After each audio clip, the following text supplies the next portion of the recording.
Welcome to NBC News.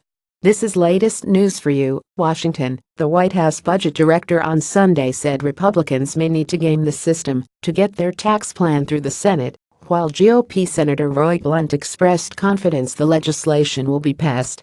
The Republican tax plan, which passed the House on Thursday, now faces major hurdles in the Senate, partially stemming from a provision to repeal the individual mandate to purchase health insurance under the Affordable Care Act. Blunt admitted on Sunday's Meet the Press that he isn't sure whether that repeal will be included in what ultimately passes both chambers, saying, "It depends on where the votes are." But he repeated his call to get rid of the mandate because poor people pay that tax. It's one of the many fallacies of the Office of Management and Budget. Mulvaney said on CNN Sunday that the Trump administration is open to dropping the mandate repeal if it impedes passing the legislation.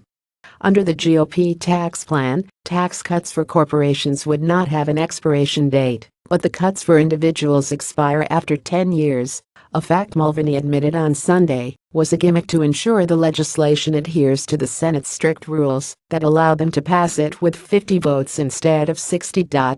In order to do that, the certain proposals can only have certain economic impact, Mulvaney said on Meet the Press. One of the ways to game the system is to make things expire, Mulvaney said. The Bush tax cuts back in early 2000 did the same thing. They supposedly would expire after 9 years. What we tell folks is this: if it's good policy, it will become permanent. If it's bad policy, it will become temporary. A lot of this is a gimmick. Obamacare was a gimmick to get through these rules in the Senate. And what you should really be looking at is the policies themselves. And we think these are excellent policies, Mulvaney added. In the version of the bill passed by the House, the individual tax code will be reduced from 7 brackets to 4, with a top rate of 39.6%. Corporate taxes would be slashed from 35% to 20%. And the estate tax, which is for inheritances over $5.6 million for individuals, would eventually be ended.